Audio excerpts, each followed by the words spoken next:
The detention block of the Varath's claw smelled of ozone and fear. Commander Corvin stood before the energy barrier, his scaled hand resting on the plasma rifle slung across his chest. Beyond the shimmering field, the human sat cross-legged on the floor, surrounded by something that should have been impossible. 3 Cathari cups no older than 5 solar cycles pressed against her sides, their small clawed hands clutching at her torn uniform. Their eyes, large and golden like all Cathari young, were wide with terror. The human, Lisa Trent, had one arm around each of the nearest cubs, whispering something in that strange, soft language humans used when they thought no one was listening. "Explain this," Corvin demanded, his translator rendering his hissing speech into flat, emotionless words.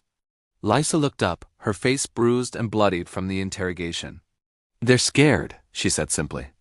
"Your bombardment of the colony killed their parents. I found them in the rubble. You are a prisoner of war. You killed 17 of my warriors. Your warriors were executing civilians." Lisa's voice remained steady despite the tremor in her hands. "I did what anyone would do." Corvin's tail lashed behind him. Humans were a problem. They had appeared in the galactic community merely 2 generations ago, spreading across contested systems with reckless speed. They fought like demons, refused to surrender even when defeat was certain. And worst of all, they seemed to infect other species with their stubborn defiance. The Cathari had been reliable subjects of the Varath Dominion for centuries. Docile, compliant, useful. Then humans arrived in their system, trading medicines and technology, teaching them concepts like rights and autonomy. Within a year, the Cathari colonies had rebelled. Corvin had been sent to restore order. The human military advisors were to be eliminated as a warning. "The tribunal has concluded," Corvin announced. "You are guilty of war crimes against the Dominion. The sentence is execution, immediate." The youngest cup, barely able to speak, let out a keening wail. The sound cut through the recycled air like a blade. The other 2 joined in, their cries rising in pitch until every Cathari on the ship could surely hear it. "Quiet them," Corvin ordered. "I can't," Lisa said, pulling the cubs closer. "They know what execution means.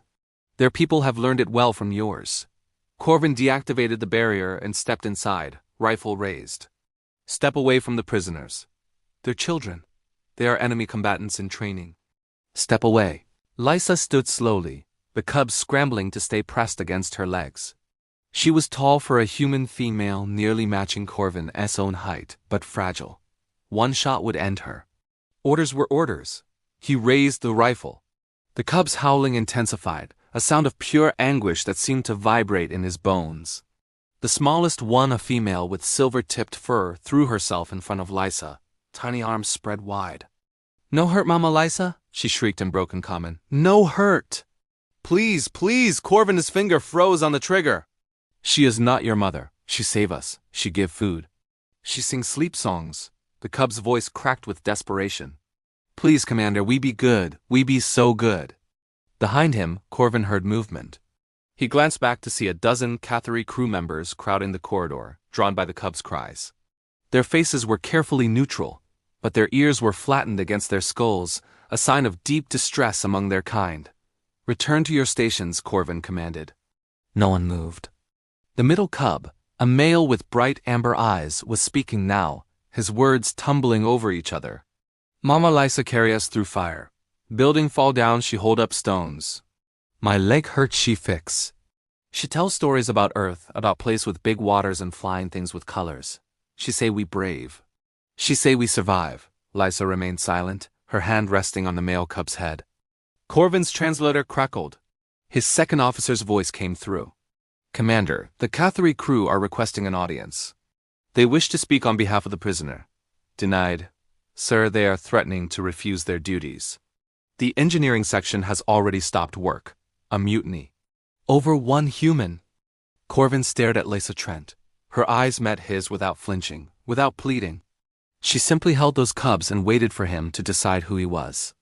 The Dominion had rules, orders, structure. The Varath did not waver. The Varath did not show mercy. That was how empires were maintained. But the cubs were still howling, and in their cries, Corvin heard the sound of something breaking something that no amount of plasma fire or orbital bombardment could ever rebuild. Slowly, Corvin lowered his rifle. The howling stopped. The sudden silence was deafening. You will remain in custody, Corvin said, his voice harsh, but you will not be executed. Not today. Thank you, Lisa whispered. Do not thank me, human. This changes nothing. The war continues. Everything changes, Lisa said softly, looking down at the cubs now clinging to her with renewed hope. Every time someone chooses mercy over orders. Every time someone sees children instead of enemies. You just don't know it yet. Corvin turned and walked away, ignoring the grateful looks from the Cathari crew. In his command chamber, he would file a report. He would cite operational complications and tactical considerations. He would not mention the howling or the way it had made his hands shake. But that night, alone in his quarters, Corvin accessed the human databases his intelligence division had compiled. He found files on Earth on its history. He read about something humans called war crimes tribunals and crimes against humanity. He read about humans who had refused orders, who had hidden children from genocides, who had chosen their conscience over their commanders. And he wondered, for the first time in his long military career, whether the Dominion's greatest enemy was not human weapons or human tactics, but human ideas. Ideas that spread like fire. Ideas that made even cubs believe they could change the minds of executioners with nothing but their cries. Ideas that made soldiers lower their weapons.